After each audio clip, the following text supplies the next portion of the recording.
മാനദണ്ഡങ്ങൾ പാലിക്കാതെ നടക്കുന്ന പരിപാടികൾക്കെതിരെ നടപടിയുമായി കൊച്ചി കോർപ്പറേഷൻ. മറൈൻ ഡ്രൈവിലെ ഫ്ലവർ ഷോയ്ക്കെതിരെ കോർപ്പറേഷൻ നോട്ടീസ് നൽകി. സുരക്ഷാ മാനദണ്ഡങ്ങൾ പാലിച്ചിട്ടില്ലെന്ന് ചൂണ്ടിക്കാട്ടി ഫ്ലവർ ഷോ ഉടൻ നിർത്തിവെക്കാനാണ് നിർദ്ദേശം. ഉമാ തോമസ് MLAയുടെ അപകടത്തിന് പിന്നാലെയാണ് കോർപ്പറേഷന്റെ ഇടപെടൽ. ഫ്ലവർ ഷോ ഇന്ന് തുടങ്ങാനിരിക്കെയാണ് തിരക്കിട്ട് നോട്ടീസ് നൽകിയത്.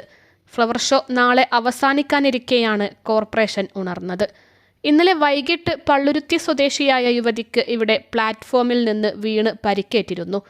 ഫ്ലവർ ഷോയ്ക്കിടെ നിലത്തിട്ടിരുന്ന പ്ലൈവുഡ് പലകയിൽ തെന്നി വീണ് വീട്ടമ്മയുടെ കൈക്ക് 2 ഒടിവുണ്ട്. ഇന്നലെ രാത്രി 7 മണിയോടെയാണ് സംഭവം. പവിലിയനിൽ വെള്ളം കെട്ടി ചെളിഞ്ഞു കിടക്കുന്നതിനാൽ വരുന്നവർക്ക് നടക്കുന്നതിനായാണ് പ്ലൈവുഡുകൾ പവിലിയനിൽ മൊത്തം നിരത്തിയത്. വീട്ടമ്മ എറണാകുളം മെഡിക്കൽ ട്രസ്റ്റ് ആശുപത്രിയിൽ ചികിത്സയിലാണ്. സർജറി വേണമെന്ന് ഡോക്ടർമാർ നിർദ്ദേശിച്ചിട്ടുണ്ട്. സംഭവത്തിൽ ജില്ലാ കളക്ടർക്കും GCDA സെക്രട്ടറിക്കും കുടുംബം പരാതി നൽകി. എറണാകുളം ജില്ലാ അഗ്രി ഹോർട്ടിക്കൾച്ചർ സൊസൈറ്റിയും ഗ്രേറ്റർ കൊച്ചിൻ ഡെവലപ്മെന്റ് അതോറിറ്റിയും ചേർന്നാണ് 2025 ഫ്ലവർ ഷോ സംഘടിപ്പിക്കുന്നത്.